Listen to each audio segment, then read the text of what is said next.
ഇന്ന് നമുക്ക് പെട്ടെന്നൊരു കറി ഉണ്ടാക്കിയാലോ? ഈ മീനിൻ്റെ പുറകെയും ഇറച്ചിയുടെ പുറകെയും ഒക്കെ ഓടാതെ, തീ വേണ്ട, വിറക് വേണ്ട, അടുപ്പ് വേണ്ട,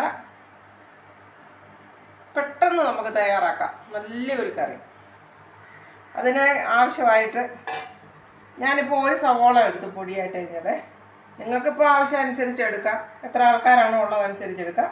ഒരു സവോള പൊടിയായിട്ട് അരിഞ്ഞത് എടുത്തു. നമുക്ക് അതിന് ആവശ്യമായിട്ട് വേണ്ടത് ഓയിലൊന്നുമല്ല, ഒരു ഗ്ലാസ് വെള്ളമാണ്. അതിന് ഞാൻ 1/2 ഗ്ലാസ് ചേർക്കുന്നുണ്ട്. 1 ഗ്ലാസ് എനിക്കും വേണ്ട, ഒത്തിരി അംഗങ്ങളുണ്ടെങ്കിൽ 1 ഗ്ലാസ് ചേർക്കും. എനിക്ക് 1/2 ഗ്ലാസ് വെള്ളം. അതിലേക്ക് എരിവിനായിട്ട് പച്ചമുളക്, ഒരു പച്ചമുളക് ഞാൻ എടുത്തു, കീറിയിട്ടു. ഇത്ര വലുപ്പത്തിൽ വാളംപുളി ഇട്ടു. തക്കാളിക്ക മുഴുവൻ വേണ്ട കേട്ടോ, ഞാൻ നിങ്ങളെ കാണിക്കാൻ എടുക്കുന്നേ ഉള്ളൂ. പറമ്പിൽ നിന്ന് പറിച്ച തക്കാളിക്ക, നല്ല ഫ്രഷ് തക്കാളിക്ക ഉണ്ട്. ഒരു തക്കാളിക്ക ഞാൻ മുറിച്ച് ചേർത്തു. അത്രേ ഉള്ളൂ. പെട്ടെന്ന് തയ്യാറാക്കാം. മീൻ വേണ്ട, ഇറച്ചി വേണ്ട, അതൊക്കെ മാറ്റി വെക്കും. എന്നിട്ട് അതിനാവശ്യമായിട്ടുള്ള ഉപ്പിട്ടു. ഓരോരുത്തരെ ആവശ്യമനുസരിച്ച് ഇടുന്നത്. എന്നിട്ട് വെളിച്ചെണ്ണ, ഒരു ശകലം വെളിച്ചെണ്ണ വെക്കും. പേരിന് ഒഴിച്ചാൽ മതി, വേണ്ടിയവർക്ക് ഒഴിച്ചാൽ മതി, വലിയ ഇഷ്ടമില്ല ഒഴിക്കണ്ട. എന്നിട്ട് ഇതെല്ലാം കൂടെ കൂടി അങ്ങോട്ടൊന്ന് ഞെരടും.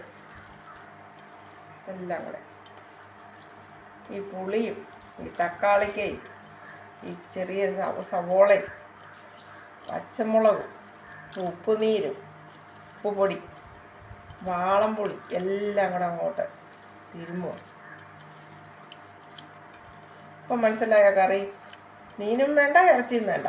ഇതിൻ്റെ കൂടെ ഒരു പപ്പടം കൂടെ ഉണ്ടെങ്കിൽ നല്ല ചൂട് ചോറുണ്ണാൻ സുഖമാണ്. പഴങ്കഞ്ഞി കുടിക്കാനാണ് ഏറ്റവും ബെസ്റ്റ്. പച്ചവെള്ളം കൊണ്ടൊരു കറി.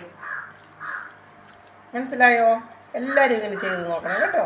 വളരെ ടേസ്റ്റിയായ ഒരു കറിയാണ്. അടുപ്പേ വെക്കണ്ട, കുക്ക് ചെയ്യേണ്ട, ഒന്നും ചെയ്യണ്ട.